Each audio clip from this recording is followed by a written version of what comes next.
ओम अज्ञानतिमिरान्धस्य ज्ञानाञ्जनशलाकया चक्षुरुन्मिलितं येन तस्मै श्रीगुरवे नमः। नमो विष्णुपादाय कृष्णपृष्ठाय भूतले श्रीमते भक्तिवेदान्त स्वामिन् इति नामिने। नमस्ते सारस्वती देवे गौरवाणी प्रचारिणे निर्विशेष शून्यवादी पाश्चात्य देश तारिणे। जय श्री कृष्ण चैतन्य प्रभु नित्यानंद श्री अद्वैता गदाधर शिवासादि गौर भक्त वृंद। हरे कृष्णा कृष्ण कृष्णा हरे हरे, हरे राम राम राम हरे हरे। हरे कृष्ण। तो आप सभी का हार्दिक स्वागत है आज के इस सत्र में। तो हम लोग last time three features of the absolute truth, that was a discussion going on.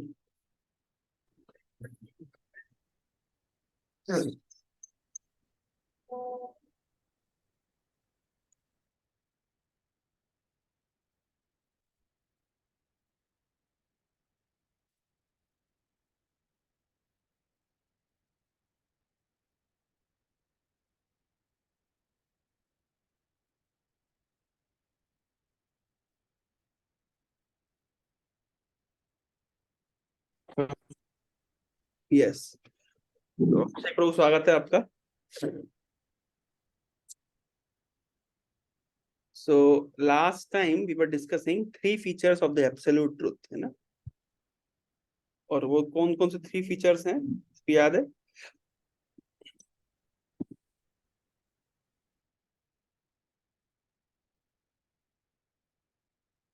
Three features कौन कौन से हैं?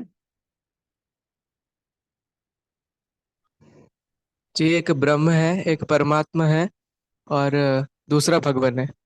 यस, ब्रह्म परमात्मा और भगवान। ठीक है। तो ब्रह्म हमने सुना था। ब्रह्म क्या होता है? भगवान की बॉडीली एफल्जेंस, भगवान के शरीर से जो ज्योति निकलती है उसको ब्रह्म कहते हैं। और उसी ब्रह्म में सब कुछ व्याप्त है ना। एक मिनट, जस्ट मिनट। प्रभु हरे कृष्णा।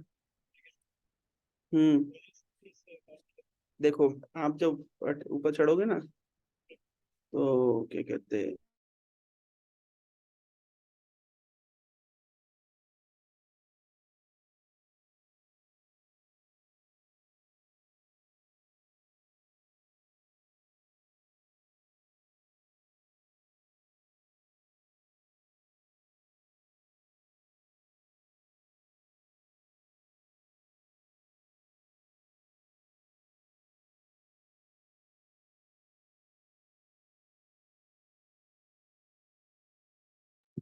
तो ब्रह्म परमात्मा और भगवान। तो हमने सुना था कि ब्रह्म मतलब it's the bodily effulgence of the lord, ठीक है। और परमात्मा क्या होता है? सभी के हृदय में भगवान परमात्मा के रूप में विद्यमान होते हैं।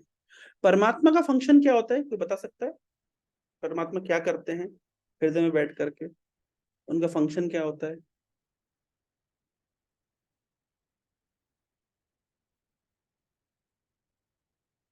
परमात्मा का फंक्शन क्या होता है?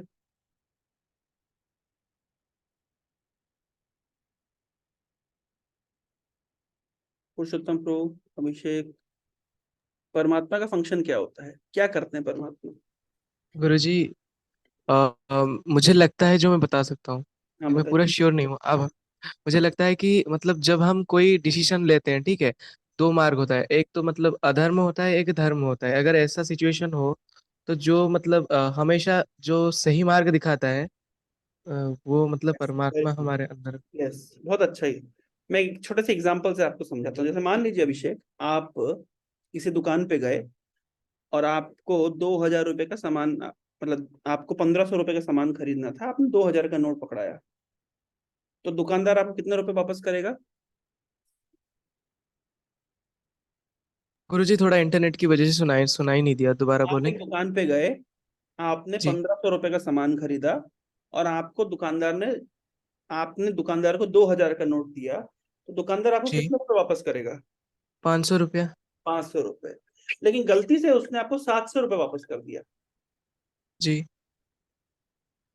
तो मुझे उन्हें 200 वापस करना पड़ेगा। आपका मन क्या कहेगा?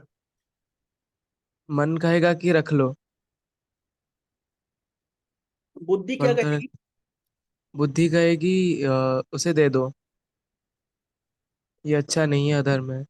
बुद्धि सोचेगी, विचार करेगी जी। कि रखूं या ना रखूं। हम्म। रखने के क्या प्रोज एंड कॉन्स हैं, ना रखने के क्या प्रोज एंड कॉन्स हैं।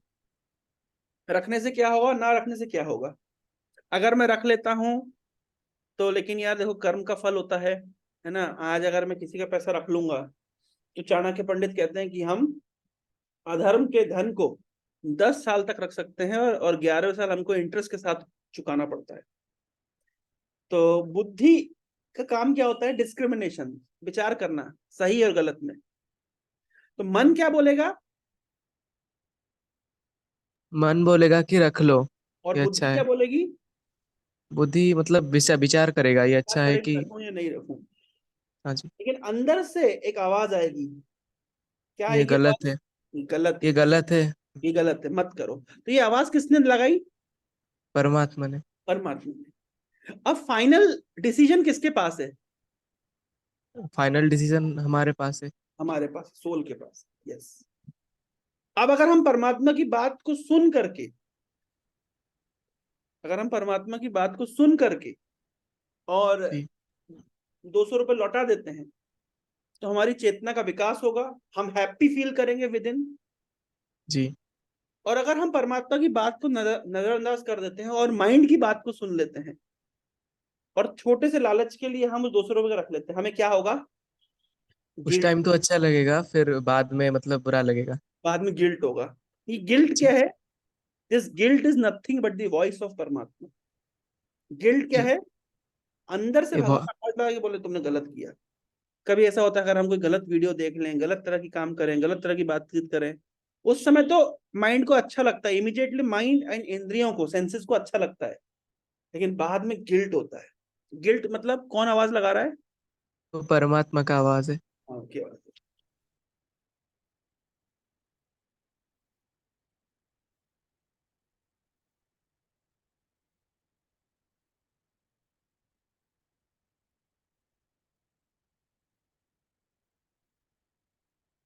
एक छोटी सी क्लिप अपन देखते हैं।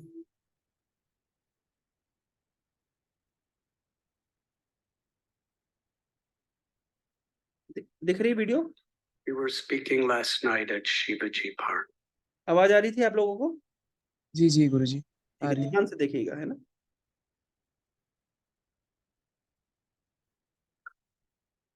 How many of you were at Shivaji Park last night? All of you together was like one dot on a long line of people, especially the Prasadam line. Is there any estimation how many people were there last night? Roger Bihari, you are an expert at statistics.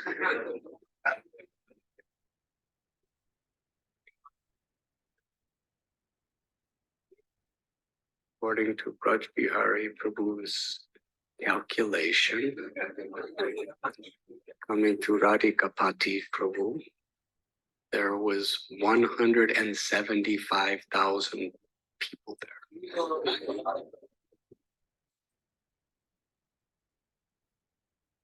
Bihari. It's coming, going, some staying. Anyways, we are discussing how Sri Chaitanya Mahaprabhu, he is Namo Mahabharanyaya, Krishna Prem Pradaya. He's most magnanimous because he's seeing the potential in everyone and he's giving everyone a chance. Still, we have to respond. When he was in South India, he came through this area of Maharashtra. According to one biographer of Sri Chaitanya Mahaprabhu, Some of you will be happy to hear this. Lord Chaitanya came to Pune.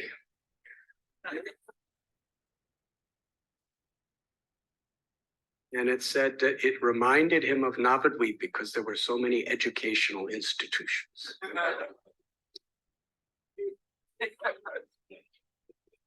Does that make you happy? Well, after that, he came to a place, a temple called. आवाज आ रही है ना आप लोगों को? समझ आ रहा है ना? हाँ प्रभुजी। गुरुजी आ तो रहा है लेकिन समझ नहीं आ रहा, सच बता रहे। इंग्लिश ऊपर जा रही है क्या? एसेंट नहीं, उसका मतलब वर्डिंग समझ नहीं पा रहे, पकड़ नहीं पा रहे क्या बोल रहे हैं। फिर मैं आपको समझाता हूँ, है ना जी।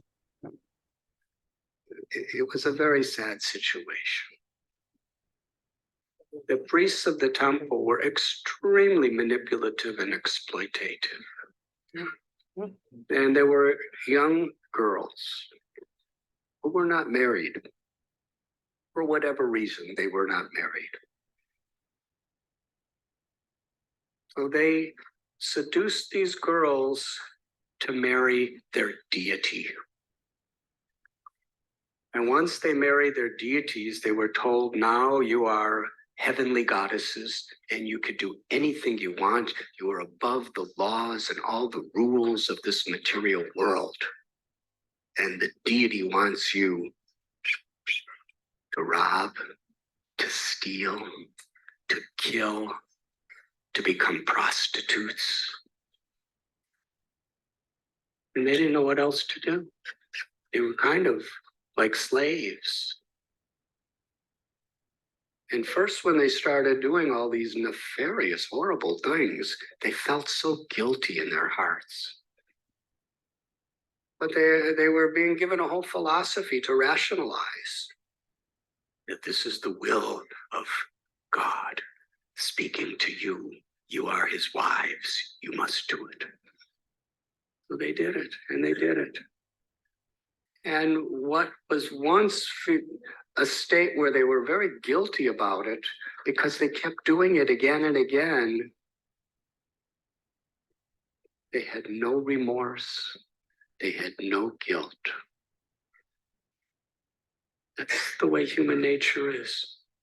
On a physical level, on an emotional level. Just like you've seen these karate people where they can, when I was a little boy, I thought these people are really strange. They would be, I would see them, there would be a big log of wood, and with their hand they would go, and the wood would go. Have you seen that? How did they not break their hand? It doesn't even hurt. They don't even go like this. They just because they begin going like this. In fact, so many of my friends, they would see this and they would be going like this. In school, they'd be going like this, trying to make their hand hard. Because little pain, little pain, little pain, little pain, little pain, until there's actually no more feeling. No more feeling. It's called a callus or something like that. So the mind is like that too, and the heart is like that. When we do something with guilt, birth after birth, what to speak of just this life, if you just keep doing it, there's no more guilt anymore. In many cases, guilt is the voice of the Paramatma, the Lord in our heart, telling us this is not right. But when we keep ignoring that voice, we can't hear it at all anymore. And we see sometimes criminals, they have no remorse. So these ladies were like that. They became like monsters. It was as if they had no conscience and no soul. They would do anything and everything they were told to do, wicked things.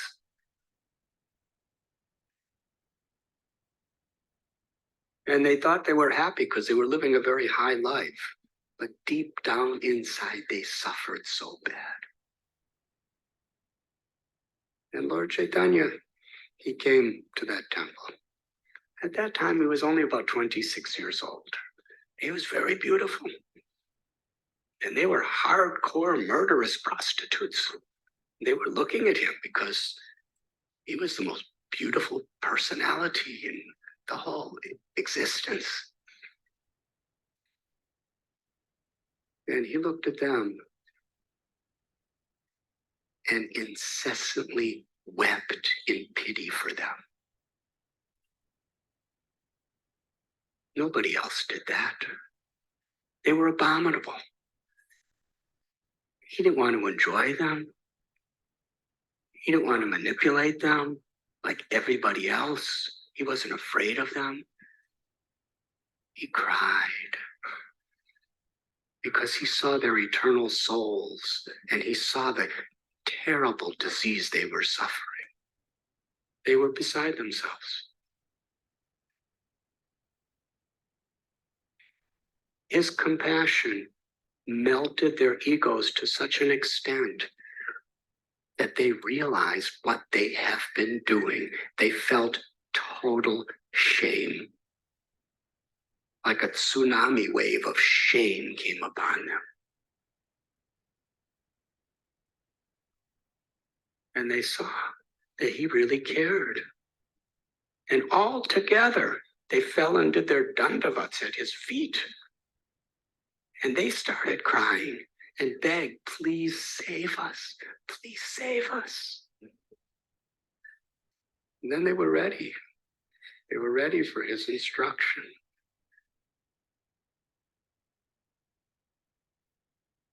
He said, you should do what pleases Krishna. You should live with the highest character, the highest integrity. You should chant the names of Krishna. You should live with pure compassion for all beings. And on the basis of Lord Chaitanya's compassion, the tears of his affection for their souls, and the instructions he gave, they left that temple. They had the courage to leave. And they all became like sannyasinis or whatever. They didn't take sannyas or anything, but they just had no material desires. They actually started a Sankirtan party. And the whole area, they became instruments of Lord Chaitanya's compassion, and they had thousands, hundreds and thousands of people become pure devotees, raising their arms and loudly calling out Krishna's name. हरे कृष्णा। समझ आया कुछ? ये मैंने इसके बाद क्या कहते हैं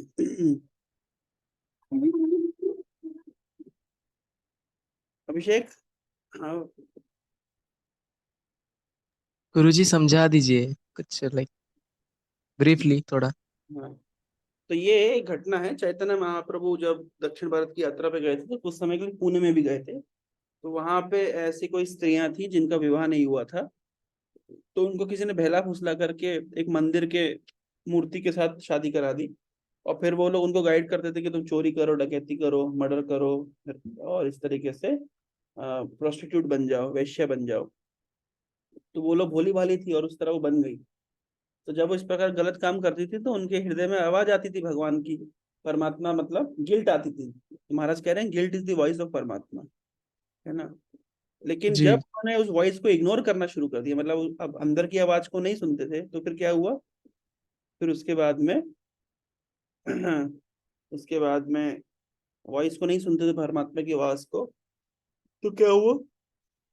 तो अब आवाज आना बंद हो गई। तो जब हम अंदर हमारे भगवान हमको कुछ बताते हैं, अगर हम उसको इग्नोर कर देते हैं, तो एक बार इग्नोर करेंगे तो आवाज की इंटेंसिटी कम हो जाएगी, दूसरे बार इग्नोर करेंगे और कम हो जाएगी, तीसरी बार इग्नोर करेंगे और कम हो जाएगी, फिर एक समय आएगा कि हमको अंदर की आवाज ही सुनाई नहीं देगी। तो वही हुआ इनके साथ में, इनको अंदर की आवाज फिर कुछ सुनाई नहीं देती थी। अब इनको कोई गिल्ट नहीं थी। अब ये जो चीज करते थे उनको कोई शर्म नहीं थी, कोई गिल्ट नहीं थी। ये तब तक चलता रहा जब तक इनकी मुलाकात चैतन्य महाप्रभु से नहीं हुई। तो चैतन्य महाप्रभु ने कृष्ण भक्ति का उपदेश दिया और अपने जीवन के बोध का मतलब जीवन की सत्यता का बोध कराया कि हमारा जीवन किस चीज के लिए और किसके लिए नहीं है। और तब चैतन्य महाप्रभु की कृपा से उनके हृदय में वो उनको बहुत लज्जा आई, उनको बुरा लगा कि हम इस तरह गलत काम कर रहे हैं। और चैतन्य महाप्रभु के इंस्ट्रक्शंस के बल पर उन्होंने बुरे काम को छोड़ किया और भगवान के वो भक्त बन गए। और फिर उन्होंने बहुत लोगों को भगवान की भक्ति सिखाई। तो कहने का तात्पर्य ये है, दो चीजें यहाँ पे है। एक तो अगर हम कुछ गलत करते हैं अंदर से गिल्ट आती है, वो साक्षात भगवान हमें समझा रहे हैं। अगर हम उसको नहीं सुनेंगे तो फिर भगवान बताना बंद कर देंगे। और दूसरा, अगर हम किसी महान साधु के संपर्क में आते हैं तो हमने जो कुछ भी कितना भी पाप क्यों ना किया हो, लेकिन अगर हम उनके इंस्ट्रक्शंस को फॉलो करते हैं और भगवान की भक्ति में प्रवृत्त होते हैं तो पुरानी सारी चीजें साफ की जा सकती है, हृदय के दर्पण को मार्जन किया जा सकता है। तो ये हमने दो शिक्षा ली। तो परमात्मा यही करते हैं, हृदय में बैठ करके जीवों को मार्गदर्शन देते हैं, है ना। और इसे एग्जांपल देता हूँ उपदृष्ट उपदृष्ट हनुमंत च।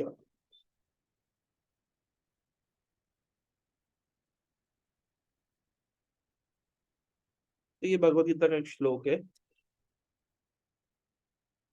13वें अध्याय का 23वां नंबर श्लोक। तो यहाँ पे परमात्मा के विषय में लिखा है वो क्या करते हैं। उपदृष्टानुमंता च भर्त भोक्ता महेश्वरः परमात्मेति चापि युक्तो देहेऽस्मिन् पुरुषः परा। Yet in this body there is another transcendental enjoyer who is the Lord, the supreme proprietor, who exists as the overseer and permitter, who is known as super soul. परमात्मेति चाप्युक्तो, उसको कहा जाता है परमात्मा। किसको कहा जाता है? देहे अस्मिन पुरुषा परा, इस शरीर के अंदर, देहे अस्मिन, इस शरीर में जो भगवान पुरुषा परा, परा मतलब ट्रांसेंडेंटल, जो दिव्य पुरुष, दिव्य भगवान हृदय में विराजमान है, उनको क्या कहते हैं? उनको परमात्मा कहते हैं। और वो क्या करते हैं? उपदृष्टा अनुमंता च। उपदृष्टा मतलब वो देखते हैं, दृष्टा मतलब देखते हैं। वो पास में बैठ करके जीवात्मा क्या कर रही है उसको देखते हैं, और देखने के साथ साथ क्या करते हैं? अनुमंता, सैंक्शन करते हैं, परमिट करते हैं। हाँ, ये करना चाहते हो करो, कोई बात नहीं करो। अगर आप कुछ गलत काम करना चाहिए, जैसे मान लीजिए कोई व्यक्ति चोरी करना चाहता है, तो भगवान उसको क्या बोलेंगे? परमात्मा क्या बोलेंगे? ये गलत काम है, ये मत करो। मत करो। लेकिन वो नहीं सुनेगा, फिर भी करना चाहता है, तो क्या करेंगे? फिर वो बताना मतलब कम कर देंगे। फिर वो ये बताएंगे कि चोरी कैसे करो। हाँ, नहीं तो कैसे किसी व्यक्ति को बुद्धि आती है? जैसे मान लीजिए हम देखते हैं, आपने मूवीज में देखा होगा, ये धूम, भगवान बता देंगे कि चोरी कैसे करो। वही बता रहा हूँ, धूम मूवी आपने देखा होगा, या आपने जी। कोई, तो मुझे बताओ, ईमानदारी से पैसा कमाना सरल है या चोरी से पैसा कमाना सरल है? सरल तो चोरी से करना मतलब नहीं, आसान है। नहीं, ईमानदारी से पैसा कमाना सरल है भाई, ईमानदारी से पैसा कमाओ। चोरी करने में कितना दिमाग लगाना पड़ता है जी। भाई। अगर आपको चोरी करनी है, अगर आपको बैंक लूटना है, अगर आपको ऑनलाइन कुछ हैकिंग वैकिंग करके दूसरे के अकाउंट को हैक करके उसमें से पैसा निकालना है, ठीक है, सरल है? कितना दिमाग लगेगा ना, जी, बहुत दिमाग लगेगा। ज्यादा दिमाग लगेगा। ईमानदारी से भी दुकान खोल के चार सामान बेचो, प्रॉफिट कमाओ, घर चलाओ, सरल है। लेकिन बेईमानी करना ज्यादा कठिन है। कहाँ चोरी करे, किसको झूठ बोले। ऐसा कहता, झूठ बोलने में समस्या ये है कि आपको याद रखना पड़ता है किसको क्या बोला। सच बोलने में तो क्या है, जिसको जो बोला वो बोला। तो तो देखा जाए तो चोरी करना, झूठ बोलना ज्यादा कठिन है। फिर भी व्यक्ति इतना कठिन काम कर लेता है, उसको कहाँ से बुद्धि आ रही है? कौन दे रहा है उसको बुद्धि? कौन दे रहा वो है बुद्धि? भगवान, भगवान दे रहे हैं। सबको बुद्धि भगवान दे रहे। बुद्धि बुद्धिमताम अस्मि। तो चोर को चोरी करने की बुद्धि भी कौन दिया? भगवान दिए, लेकिन कंडीशंस अप्लाइड। भगवान क्या है, पहले मना किए तो बात नहीं माने, अब तुम करना चाहते हो, जिद्दी कर रहे हो, मांगे ठीक करो, क्या कर सकता हूं मैं। अब लेकिन विद द कंडीशंस है कि इसका जो रिएक्शन होगा वो आपको खुद को भुगतना पड़ेगा। उसमें फिर भगवान जिम्मेदार नहीं है, क्योंकि भगवान तो नहीं चाहते आप ऐसा करो, फिर भी आप जबरदस्ती करना चाहते हो। जैसे मान लीजिए कोई छोटा बच्चा है, पिताजी मना किए नहीं चॉकलेट नहीं खाना, वो नहीं मैं तो खाऊंगा, मना किए बेटा नहीं खाओ दांत खराब हो जाएंगे, नहीं मुझे खाना है, जिद्दी करेगा। तो जब बच्चा जिद्दी करता है तो पिताजी क्या करते हैं? या तो मारते हैं या तो लाके दे देते हैं वो चीज। मार पीटने के बाद, मारना पीटना छोड़िए, लेकिन फिर भी वो व्यक्ति जिद नहीं छोड़ता ना। फिर जबरदस्ती क्या करे, हर बार तो मार नहीं सकते ना। नहीं, तो तो क्या लाके करेंगे? ही दे दे। ला के दे, लाके ही दे खाओ दे। भाई चॉकलेट खाओ। लेकिन अब चॉकलेट अगर आपने खाई और आप दांत खराब होंगे तो जिम्मेदार कौन?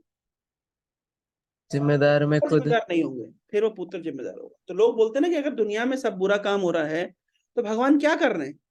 अरे भगवान तो आपको मना किए थे, आप फिर भी नहीं माने, तो अब जिम्मेदारी किसकी है? आपकी है। अब जिम्मेदारी हमारी है। एक और छोटी सी वीडियो आपको दिखाता हूँ, बड़ी इंटरेस्टिंग वीडियो है। कि अगर कोई व्यक्ति ईश्वर की शरण लेता है तो वो बुराइयों से बच सकता है। लेकिन अगर कोई जिद्दी करे और ईश्वर की शरण ना ले और केवल ईश्वर को अपने प्लान के हिसाब से फोर्स करे, तो ईश्वर बेचारे क्या करेंगे? समझ रहे हैं ना?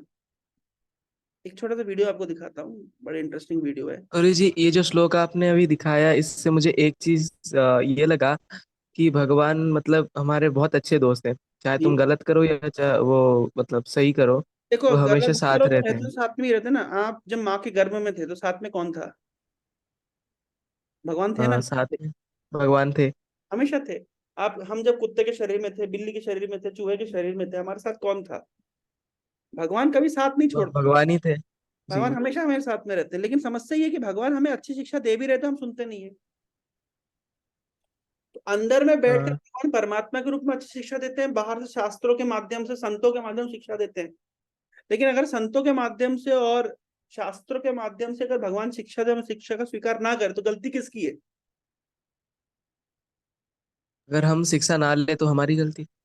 गलती हमारी है। जी। समझ रहे हैं ना, गलती हमारी है। जैसे मान लीजिए अगर उल्लू है, यहाँ पे देख सकते हैं उल्लू। अब उल्लू बोले सूर्य होता ही नहीं है, तो ये तो नालायक है, सूर्य कैसे देखेगा? जब सूर्य निकलता है तो अंदर घुस जाता है और रात पे बाहर निकलता है। तो जो व्यक्ति बोलता है कि नहीं यार इस संसार में बुराइयां हो रही, भगवान कहाँ है? भगवान ने सारी व्यवस्था करके रखी है ताकि आप अच्छाई को स्वीकार कर सके, लेकिन आप स्वीकार नहीं करेंगे फिर भगवान को दोष देंगे, तो ये तो अच्छी बात नहीं है ना। एक अच्छी सी वीडियो इस संबंध में देखिए जरा। ये लैंग्वेज आपको समझ नहीं आएगी, लेकिन सब टाइटल्स आपको समझ आ जाएगा।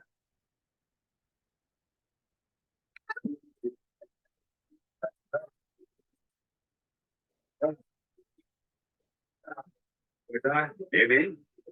¿El cortecito de siempre? Sí, el de siempre. Muy bien. Así como el tuyo. Excelente. La familia, trabajo, ubicación. Muy bien. Muy bien.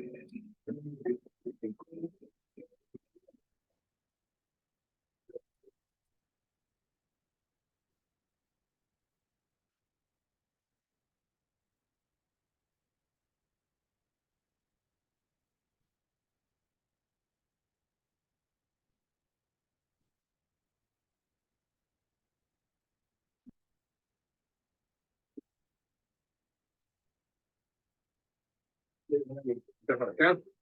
Y ya vamos a ver. ¿Alguna cosa? Ok.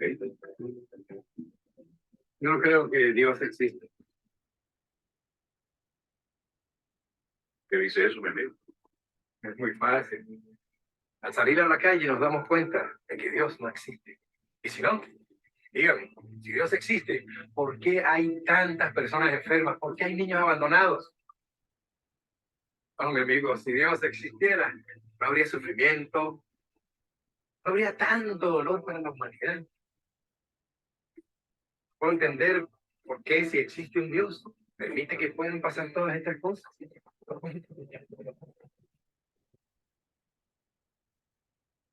Bueno, que tenga buena. Hasta la próxima. Hasta luego, señor Luis. Lo propio.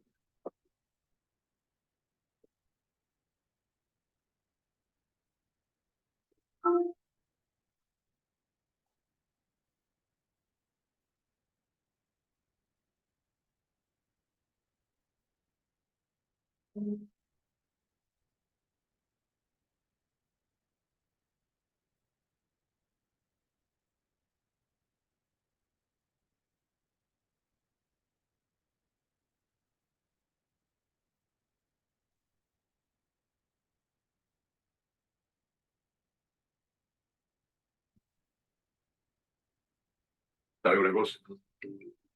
Los barberos no existen. ¿Cómo? ¿Y yo qué soy? Los barberos no existen. Porque si los barberos existieran, no habría personas con el pelo tan largo. Los barberos sí existen. El problema es que esas personas no vienen hacia mí. Exacto. Ese es el punto. Dios sí existe. Lo que pasa es que las personas no van a él.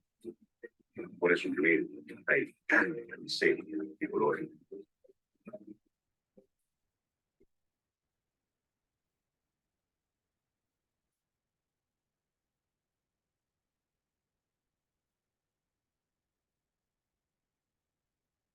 क्या शिक्षा मिली यहाँ पे?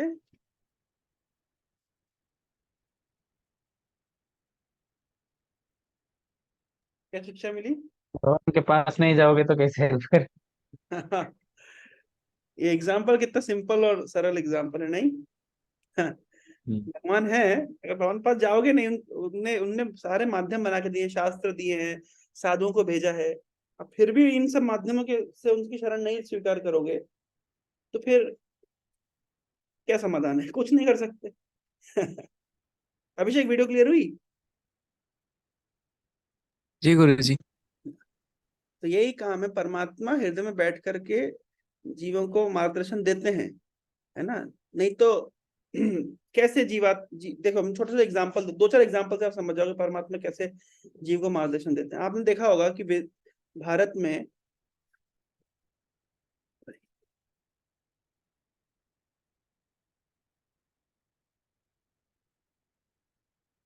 ये जो Siberian birds होती है, ये भारत में आ जाती है, चिलिका लेक में।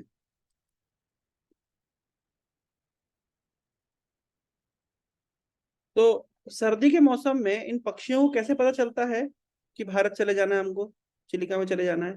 कौन बताता है? कौन उन्हें मार्गदर्शन कर रहा है?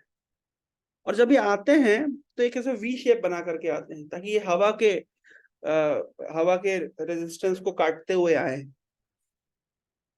हाँ, क्या बोलते हैं, ड्रैग फोर्स को ये काटते हुए आए, है ना? और हजारों किलोमीटर की यात्रा करके भारत पहुंच जाते हैं। इनको कौन बताता है जाने का समय आ गया है?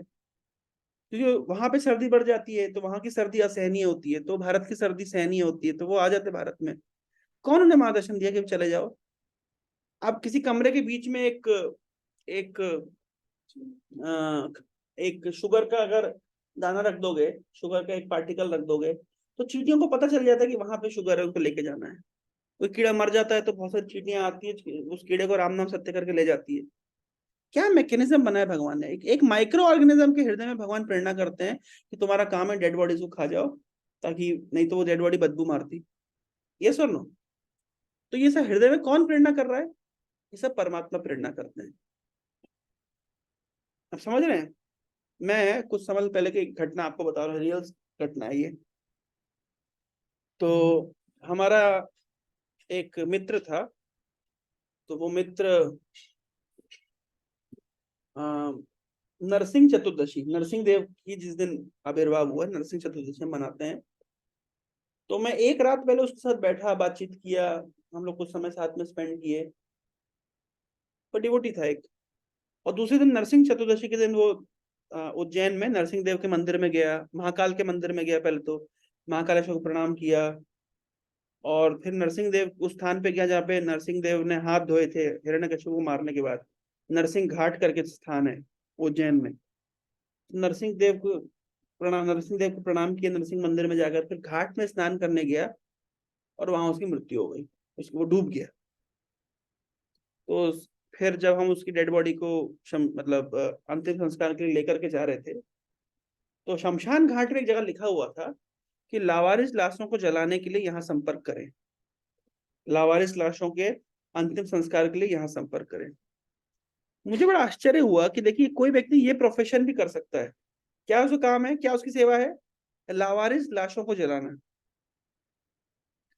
तो अब आप सोचिए कि लावारिस लाशों को जलाना ये भी एक तरह की सेवा है। लोग विभिन्न प्रकार की सेवा करते हैं, कोई किसी को भोजन कराता है, किसी को पानी पिलाता है, कोई वृद्धाश्रम खोलता है, कोई स्कूल खोलता है। लेकिन इस व्यक्ति के हृदय में भगवान ने प्रेरणा करी कि तुम ऐसी सेवा करो कि लावारिस लाशों को तुम अंतिम संस्कार किया करो। ये जो पुलिस कस्टडी में जो लाशें होती हैं, या जो जिनको ऐसे मतलब जिनका कोई रिलेटिव नहीं मिलता है, एक्सीडेंट्स में होते हैं, तो उनको तुम अंतिम संस्कार करो।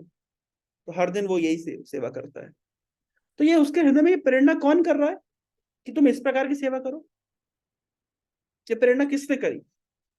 इस संसार को चलाने के लिए इस प्रकार के लोगों की भी जरूरत है। इस संसार को चलाने के लिए माइक्रो ऑर्गेनिजम्स की भी जरूरत है। इस संसार को चलाने के लिए चींटियों की जरूरत भी है। तो चींटियों, तुम्हें ये करना है, माइक्रो ऑर्गेनिज्म तुम्हें ये करना है। हर व्यक्ति को ये इंस्ट्रक्शन कौन दे रहा है? कौन दे रहा है? अभिषेक,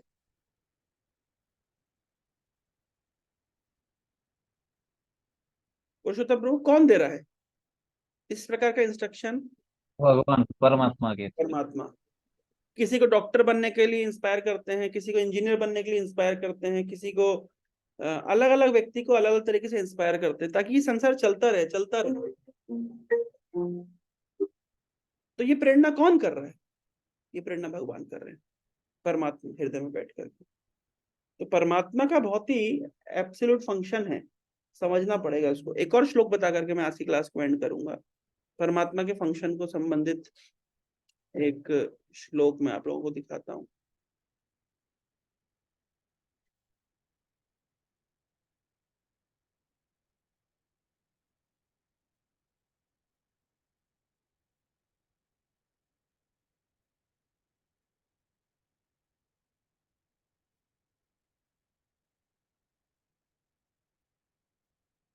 ये भगवद गीता का फेमस श्लोक है, प्रभुपाद जी कई बार कोट किया। सर्वस्य चाहम हृदि सन्निविष्टो मत्त स्मृति ज्ञानम अपोहनम च। मैं सभी के हृदय में बैठा हुआ हूँ और मुझसे तीन चीजें आ रही है, यहाँ पे बोल रहे हैं, स्मृति, ज्ञान और अपोहनम यानी विस्मृति।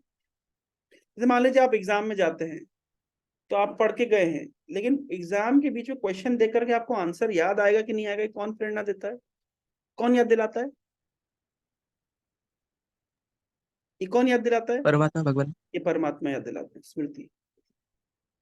तो स्मृति शक्ति, हम जिसको कहते हैं चमनप्राश से अगर स्मृति शक्ति आती तो सारे चमनप्राश वाले टॉप करने चाहिए,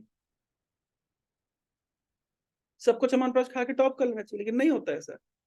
हम पढ़ हम किसी से कुछ, हम इंटरव्यू में बैठे, किसी ने कोई क्वेश्चन पूछा तो हम सोचते हैं, फिर अचानक से याद आ जाता है।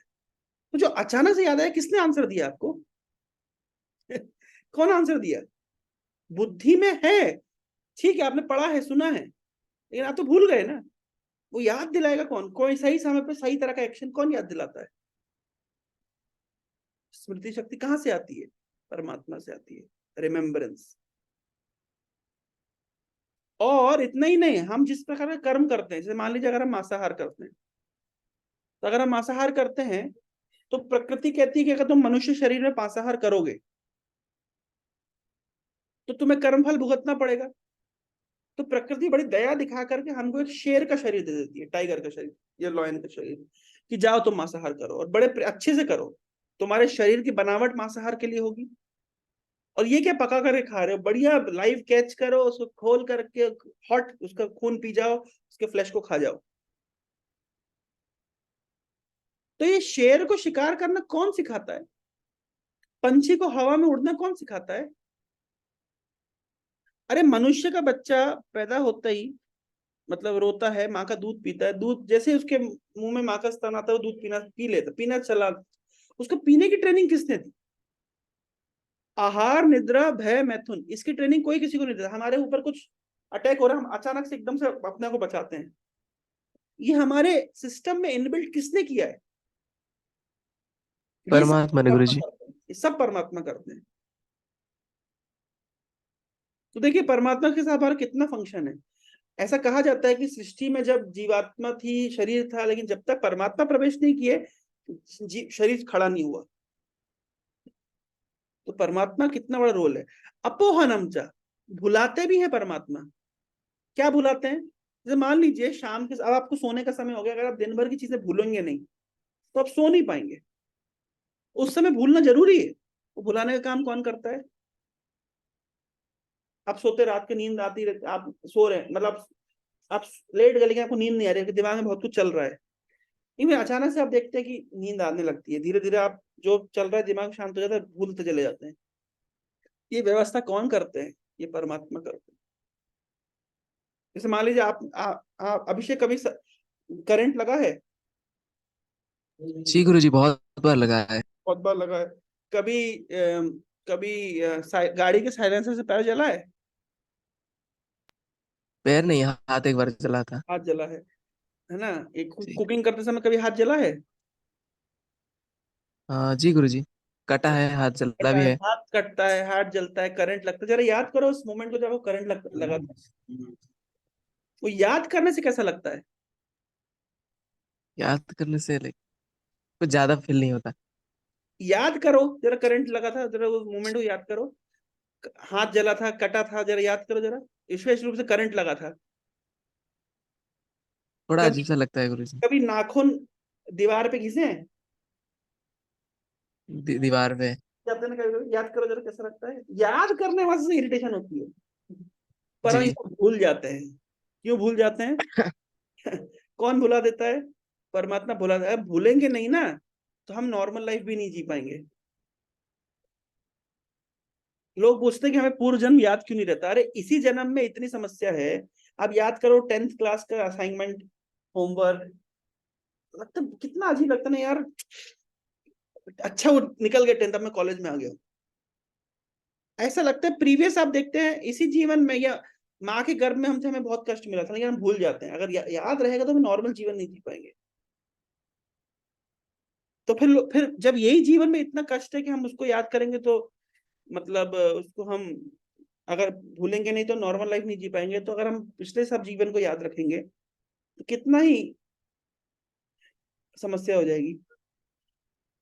इनफैक्ट ये भी बताया जाता है कि अगर किसी को ये डिसऑर्डर होता है, इसको प्रीवियस लाइफ याद रहती है, तो बड़ा बाइपोलर रहता है भाई। वो कौन सी किससे अपने आप को आइडेंटिफाई करे, इस लाइफ से आइडेंटिफाई करे, प्रीवियस लाइफ से आइडेंटिफाई करे, हैप्पी नहीं रह पाते, मतलब वो स्ट्रगलिंग रहता है। तो हम भूल जाते हैं हमारी प्रीवियस लाइफ को। ये भी भगवान की कृपा है, आपको होना मुझे। तो स्मृति, ज्ञान और विस्मृति, ये सब परमात्मा से आते हैं। तो देखिए हमारा कितना डायरेक्ट कनेक्शन है परमात्मा के साथ। तो आज हमने सुना कि भगवान का एक एब्सोल्यूट ट्रुथ का एक फीचर होता है परमात्मा, जो सभी के जीवों में हृदय में रहते हैं। ईश्वरा सर्वभूतानाम हृदय से अर्जुन तिष्ठति, है ना? और वो हमको सर्वस्व चाहविधि सन्निविष्टो, वो ही हमें स्मृति देते हैं, ज्ञान देते हैं, विस्मृति भी देते हैं। अगर हम कुछ गलत करते हैं तो हमें आवाज लगा के, पुकार लगा के बताते हैं गलत कर रहे हो। अगर हम उनकी बात को सुनते हैं तो हम ग्रो करते हैं, अगर नहीं सुनते तो हमें गिल्ट होता है। लेकिन अगर हम बार बार उनकी बात को इग्नोर करेंगे तो फिर हमारा गिल्ट भी खत्म हो जाएगा, है ना? तो ये इस तरीके से परमात्मा हम सबको गाइड करते हैं। एक छोटा सा एनालॉजी और देकर मैं एंड करूंगा। जैसे मान लीजिए परमात्मा सब, आप बोलोगे यार एक ही परमात्मा सभी के हृदय में बैठ के सभी को गाइड कर रहे हैं। हाँ, जैसे मान लीजिए सैटेलाइट एक है, लेकिन सबके मोबाइल में जीपीएस है। तो कोई एक दिशा में जा रहा है, कोई दूसरी दिशा में जा रहा है, कोई तीसरी दिशा में जा रहा है, और सबको जीपीएस उनकी दिशा में जाने का मार्ग दिखा रहा है। लेकिन सैटेलाइट कितनी है? एक। लेकिन सबके पास मोबाइल है, सब में 100 लोग भी मोबाइल चला रहे हैं, 100 लोग जीपीएस यूज कर रहे हैं, हजारों लोग जीपीएस यूज कर रहे हैं। जिसको जहां जाना है उसका मार्गदर्शन जीपीएस दे रहा है, परंतु सैटेलाइट एक है। उसी प्रकार से ईश्वर एक है, भगवान एक है, लेकिन वो सबके हृदय में परमात्मा के रूप में विद्यमान है। अच्छा एनालॉजी है ये। जैसे सूर्य एक है, लेकिन अगर 100 घड़े रखें तो 100 के 100 घड़े में सूर्य प्रकाशित हो जाता है। तो सूर्य तो एक है, लेकिन 100 के 100 घड़ों में प्रकाशित है। उसी तरीके से सैटेलाइट एक है, लेकिन 100 के 100 लोगों को जीपीएस के माध्यम से मार्गदर्शन दे रहे हैं। उसी प्रकार से भगवान एक है, ईश्वर दीक्षा विष्णु एक है, लेकिन वो सबके हृदय में परमात्मा के रूप में सबको मार्गदर्शन दे रहे हैं, सबको गाइडेंस दे रहे हैं। इसको इसलिए तो कहते हैं लोकलाइज्ड फीचर, हमारे हृदय में लोकलाइज्ड है। ब्रह्म सर्वत्र व्याप्त है, लेकिन परमात्मा यहाँ पे लोकलाइज्ड है। समझ आया? 2 एस्पेक्ट समझ आ गया एब्सोल्यूट ट्रुथ का, ब्रह्म और परमात्मा। जी गुरु जी। तो अब जो नेक्स्ट एस्पेक्ट है वो हम अगले सेशन में चर्चा करेंगे, भगवान एस्पेक्ट। ठीक है? जी जी। एक सवाल था गुरुजी। यस, जो ब्रह्म एक्सपेक्टेशन है वो कहाँ रहते हैं? जैसे कि आपने बताया परमात्मा हमारे हृदय में रहते हैं, तो ब्रह्म कहाँ रहते हैं? ब्रह्म सर्वत्र व्याप्त है। ये जितनी भी सृष्टि है ये सब ब्रह्म में आधारित है, ब्रह्म में ही स्थित है। जो भी आप देख रहे हैं आसपास सब कुछ ब्रह्म में है, इसलिए कहते हैं सब ब्रह्ममय है। मैंने लास्ट टाइम बताया था सत, चित और आनंद। सत का मतलब होता है इटर्नल। सत का एक और मतलब होता है, सत का एक और मतलब होता है, सत मीन्स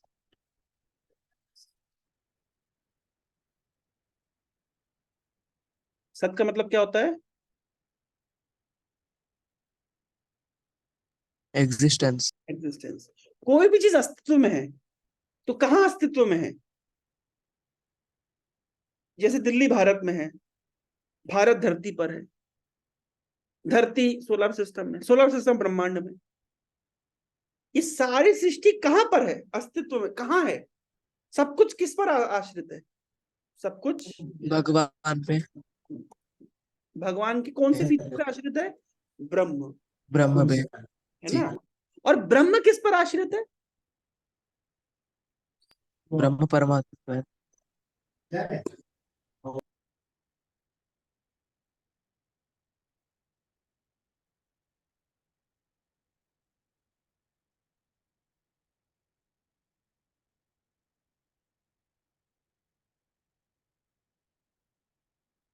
सब कुछ अगर ब्रह्म पर आश्रित है, और ब्रह्म किस पर आश्रित है? ये देखिए,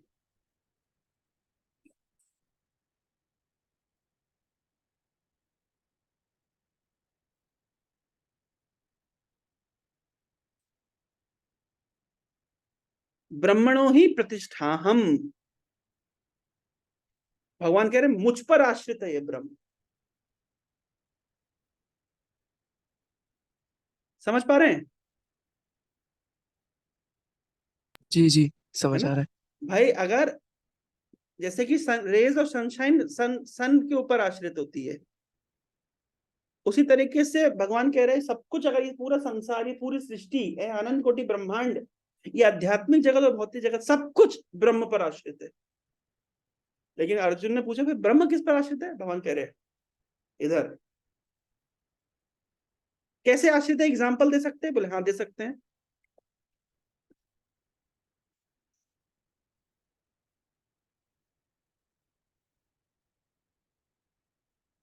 मत्ता परतरन्नान्यत्, मत्ता परतरन्नान्यत् किंचिदस्ति धनंजया, मयि सर्वमिदं प्रोक्तम सूत्रे मणिगवा इव। मेरे गले में माला देख रहे हैं अभी, तुलसी की माला देख पा रहे हैं? देख पा रहे हैं? हाँ गुरु। अच्छा, जी आपको प्रभु जी। आपको इसमें मोती दिख रहे होंगे तुलसी के, लेकिन धागा दिख रहा है क्या? नहीं प्रभु जी। पर धागा है कि नहीं है? धागा है। हाँ, है है प्रभु। धागा। उसी प्रकार से सब कुछ भगवान पर आश्रित है, उसी तरीके से आश्रित है जिस तरीके से एक माला में मोती धागे पर आश्रित रहता है। O conqueror of wealth, there is no truth superior to me. Brahman परमात्मा भगवान, भगवान कह रहे हैं कि no truth superior to me. यद्यपि ब्रह्म और परमात्मा अलग अलग एस्पेक्ट्स हैं, लेकिन फाइनल एस्पेक्ट है भगवान, जो हम आगे सप्ताह में चर्चा करेंगे, अगले सेशन में चर्चा करेंगे। There is no truth superior to me, everything rest upon me as pearls are strung on a thread। जैसे किसी माला में सारे मोती धागे के ऊपर आश्रित होते हैं, तो सारा संसार, सारी सृष्टि भगवान पर आश्रित है, यहां तक कि ब्रह्म भी उन पर आश्रित है। ठीक है, समझ पा रहे हैं? जी गुरु जी। ब्रह्म किस पर आश्रित है? भगवान पर। ब्रह्मणो ही प्रतिष्ठा हम, अमृतस्या अव्ययस्य च शाश्वतस्य च धर्मस्य सुख सुख से कांतिकस्य च। I am the basis of impersonal Brahma, which is immortal, imperishable, eternal. and is the constitutional position of unlimited happiness. ब्रह्म ज्योति का मैं आश्रय हूं, सब कुछ ब्रह्म पर आश्रित है और ब्रह्म मुझ पर आश्रित है। ब्रह्मणो ही प्रतिष्ठा हम, भगवान क्लियर बोल दिए। गीता अपने में प्रमाण है। लोग ब्रह्म का साक्षात्कार करना चाहते हैं, भगवान कह रहे हैं अरे ब्रह्म मुझ पर आश्रित है, प्रतिष्ठा हम है ना, प्रतिष्ठित है, मुझ पर प्रतिष्ठित। ठीक है अभिषेक? जी गुरुजी, जी ओके, समझ आया। Thank you very much for your time. Hare Krishna. Srila Prabhupada ji की जय।